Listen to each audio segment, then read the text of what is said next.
Our today's topic is properties of hormone. What are hormones? Hormones are the chemical messengers. These are the chemicals secreted by endocrine glands. We have many endocrine glands. All these glands, they form a system, and the system is called as endocrine system. Okay, we are going to study details of all the hormones and all the glands. But let us study first what are the properties of hormones. They are chemical messengers. Why they are called as chemical messengers? Because they are secreted by endocrine gland.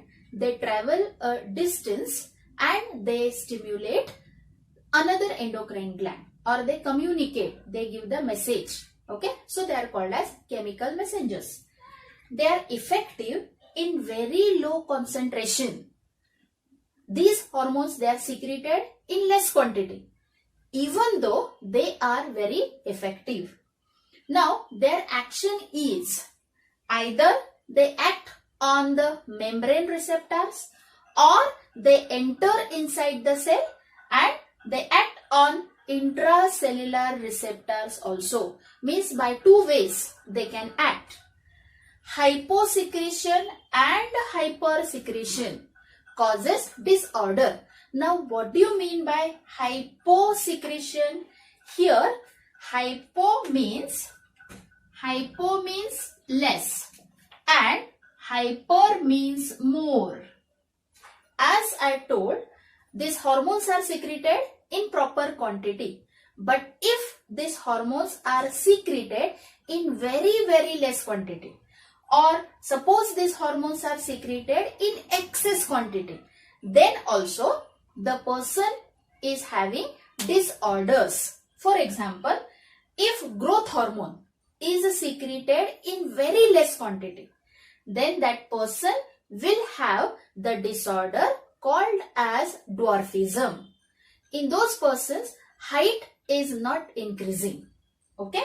In case of hypersecretion, same. If growth hormone, it is secreted in excess quantity, then that person's height become abnormal. It increases too much than the normal height. Okay. So, hyposecretion is also not good.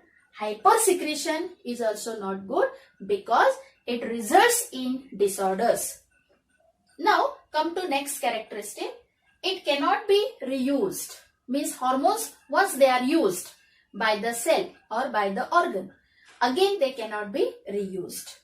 They are regulated by positive or negative feedback mechanism. Now, we will see what do you mean by positive mechanism and what do you mean by negative feedback mechanism.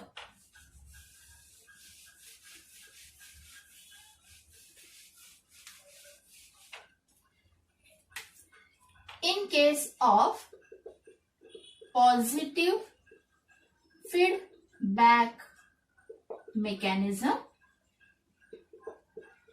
here I will write negative feedback mechanism. Okay. Now let us see. Positive means definitely it is going to be positive only. Means the product, it is going to increase. Here negative means whatever product is going to form, that is going to decrease. That you are going to remember. Now in case of positive feedback mechanism, for that I'll write here hypothalamus. Okay, I'll write pituitary. In case of hypothalamus, this is the structure present in the brain. Okay, these hypothalamus secrete oxytocin. This oxytocin, it comes in the the posterior side of pituitary gland, and it is stored. So now this oxytocin is stored in pituitary gland, posterior lobe of pituitary gland. Okay, this oxytocin, it travels. Okay, and particularly this oxytocin hormone, it is released and at the end of pregnancy, because it acts on the uterine wall so that contraction and the relaxation of the uterine muscle, it takes place, and so that the birth of the baby takes place very easily. So this oxytocin, it acts on the uterine wall, right? As more and more oxytocin is released, more and more contraction and the relaxation of the uterine wall, it takes place. As more and more uterine wall contract and relax, more and more oxytocin is released. So here that product is increasing. Here in case of negative feedback mechanism, here this is hypothalamus. I'll write. Here I'll write pituitary. And here I will write thyroid gland. Hypothalamus, it secretes thyrotropin releasing hormone. This thyrotropin releasing hormone, it comes in pituitary gland so that pituitary gland secrete thyroid stimulating hormone. This TSH, it comes in thyroid gland to secrete hormone called as thyroxine. See, the sequence is like this. If there is a normal level of thyroxine, okay, this thyroxine, it will send message to hypothalamus so that this TRH will not be secreted. Okay, as TRH will not be secreted, the TSH will not be secreted. As TSH is not secreted, again more thyroxine will not be produced. So here it is called as negative feedback mechanism. Here it is called as positive feedback mechanism. Hello everyone. Our today's topic is chemical nature of hormones. We have already studied what are the hormones. Hormones are the chemicals, but these chemicals are of different types. So let us study. These hormones are categorized into amines, peptide hormones, protein hormones, and few more hormones that we will study later on. Amines. What are amines? These amines, if they are derived from single amino acid, tyrosine, okay, these hormones we are keeping under the category of amines. And what are the examples of these hormones? Catecholamines, means in short or togetherly it is called as catecholamines. It is of two parts. One is called as epinephrine and another is called as norepinephrine. Okay, or it is also called as adrenaline, noradrenaline, which are secreted by adrenal gland. So togetherly they are called as catecholamine. In case of adrenal gland, medulla part is there, middle part. This middle part secrete these two hormones. Second, melatonin secreted by pineal gland and thyroxine hormone secreted by thyroid gland. So all these hormones are kept under amine group. Second, peptide hormones. What are peptide hormones? If these hormones, they are having short chain of amino acids. Okay, and the examples are the hormones of hypothalamus.